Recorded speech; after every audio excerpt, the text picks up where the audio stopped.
There is a particular kind of invisible that some people make you feel, not on purpose always, but completely. You are sitting right there, at the same table, eating the same food, breathing the same air, and somehow you have become part of the furniture.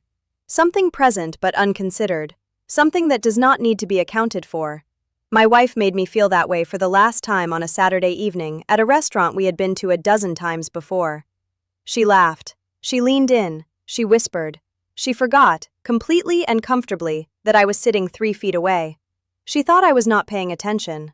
I was paying attention to every single word, and I wrote them down, on a napkin. And when I slid that napkin across the table at the end of the evening, the laughing stopped. The husband at the table. My name is Owen. I am 38 years old, and I want to paint you a picture of who I was at that table before I tell you what happened at it. I am a quiet person. I have always been quiet. Not shy, there is a difference. I am comfortable in silence. I observe before I speak.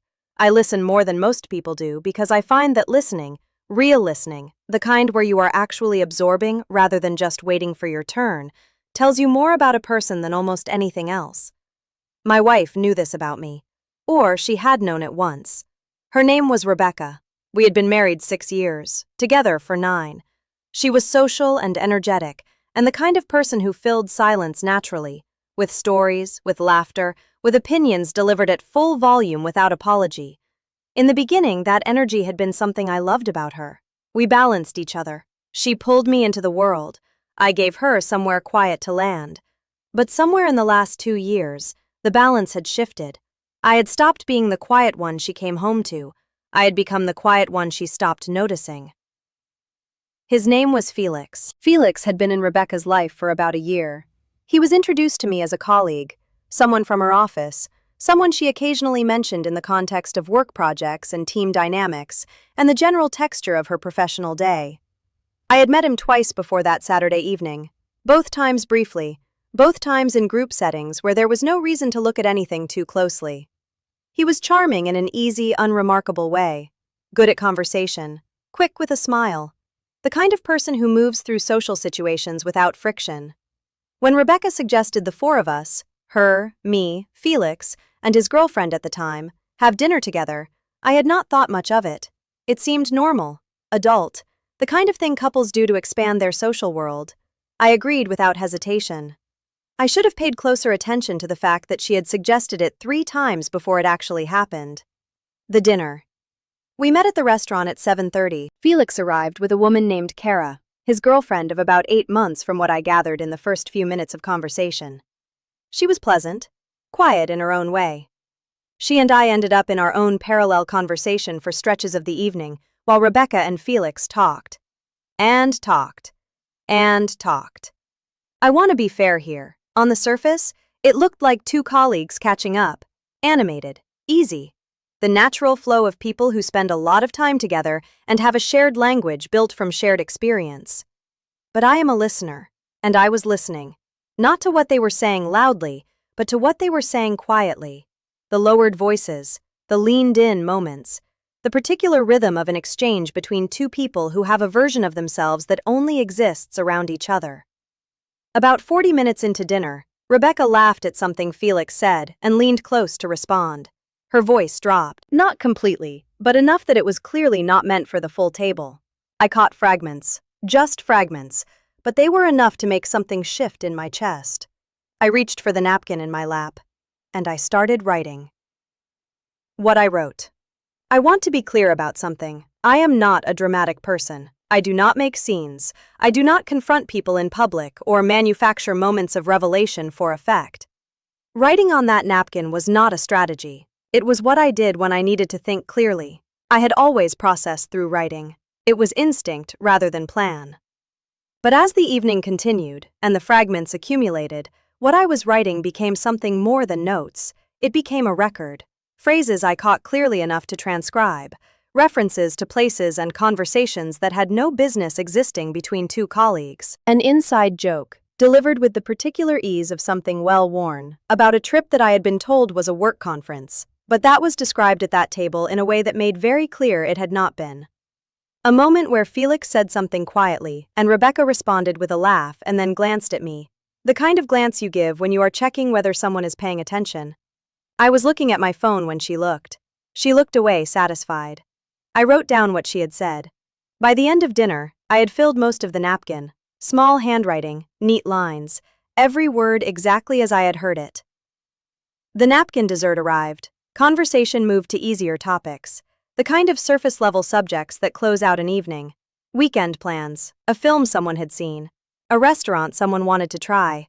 Rebecca was relaxed, happy, completely at ease in the way of someone who believed the evening had gone exactly as intended. I waited until there was a natural pause, and then I folded the napkin carefully, and I slid it across the table to Rebecca. She looked at it, then at me, with the slightly puzzled expression of someone who does not yet understand what they are looking at. She picked it up, unfolded it, and read. I watched her face. I had time to watch it carefully because she read slowly, the way you read when the words are not making the kind of sense you want them to make. When you keep starting sentences again, hoping the meaning will change on the second pass. It did not change. Felix said something to Kara beside me. I did not hear what it was. I was watching Rebecca's face move through recognition, through the specific horror of understanding that the conversation she believed had been private had been documented, word for word, by the person sitting 3 feet away that she had stopped accounting for. She looked up at me. I said nothing. She looked at Felix. He looked at the napkin in her hands. He could not read it from where he sat, but he could clearly read her face. And his expression told me everything the napkin had not already confirmed. The table went very quiet. Kara looked between all 3 of us with the expression of someone who has just realized they are in the middle of something they were not supposed to be part of. I placed my card on the table for the bill, and I said, to the table generally, in the same pleasant tone I had used all evening, "Thank you for dinner. It was very informative." And I stood up. Rebecca caught up with me in the parking lot. She said my name, twice, with the particular urgency of someone trying to slow down a situation that is moving faster than they can manage. I unlocked the car, got in. She got in the passenger seat. We sat in the dark parking lot for a moment without speaking. And then she said, "Owen, I can explain." I told her, very quietly, that she did not need to explain the napkin. I had written it down. I understood what it said. What I asked her to explain was something different. I asked her to tell me, honestly, without managing my reaction or choosing her words for effect, how long. She was quiet for a long moment, and then she told me. 11 months. 11 months of a version of her life that I had not been invited into. 11 months of colleagues and work conferences and dinners that had been constructed carefully around a truth she had decided I did not need to know. I nodded, started the car, and drove home in complete silence. After, I did not make any decisions that night. That is something I want to be clear about, because I think there is a version of this story where the person who writes on the napkin is performing, is building to a confrontation, is orchestrating something. I was not.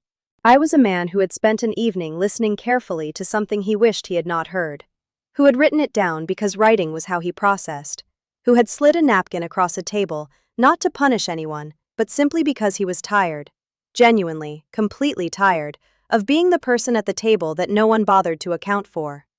The decisions came later, over several weeks of honest and painful conversations, some between Rebecca and me alone, some with a counselor, some in the quiet of my own head at hours when the rest of the world was asleep. What I found in those conversations was complicated.